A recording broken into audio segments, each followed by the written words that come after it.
अस्सलाम वालेकुम तमाम तर मुसलमानों को बहुत बहुत ईद खुशियां मुबारक हो। बिल्कुल पाकिस्तान में रहने वाले लोगों के लिए मैसेज है।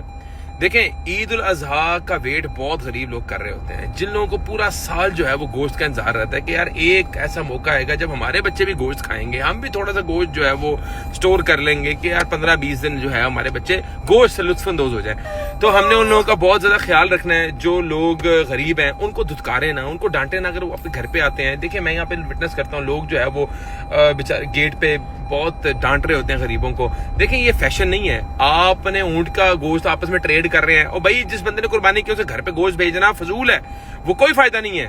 तो एक उस मेक श्योर करें उस बंदे के घर पे गोश्त पहुंचे जिसने कुर्बानी नहीं की। उन लोगों का अपने ख्याल रखना है, उन रिश्तेदारों का ख्याल रखना है, उन गरीब गुरबा का ख्याल रखना है। तो मैं ये समझता हूँ कि अल्लाह ताला हमारी कुर्बानियों को तभी कबूल करेगा जब मुस्तहिकीन तक जो है वो गोश्त पहुंचेगा।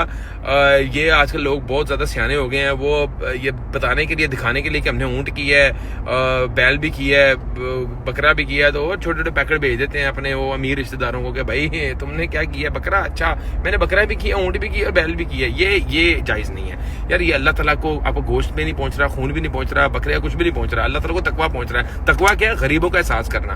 तो गरीबों का एहसास करें, गरीबों की मदद फरमाएं, और उन लोगों को जरूर ईद मिले जो बेचारे सिक्योरिटी एहलकार आपकी ड्यूटीज दे रहे हैं, जैसे डॉल्फिन फोर्स के जवान हो गए, पुलिस के जवान हो गए। वो अगर आपको सड़क पे मिलने को रुक के ईद मिले, कोई इखलाकियात का जो है ना वो अपने आप अपने अंदर बेहतरी लाएं, पता लगे दुनिया को कि हम जिंदा कौम है। अल्लाह आपका हामी नासिर हो। गोश्त उड़ाएं, कलेजियां पाड़ें, दुम्बे खाएं। अल्लाह आपको सलामत रखे। वंस अगेन ईद मुबारक।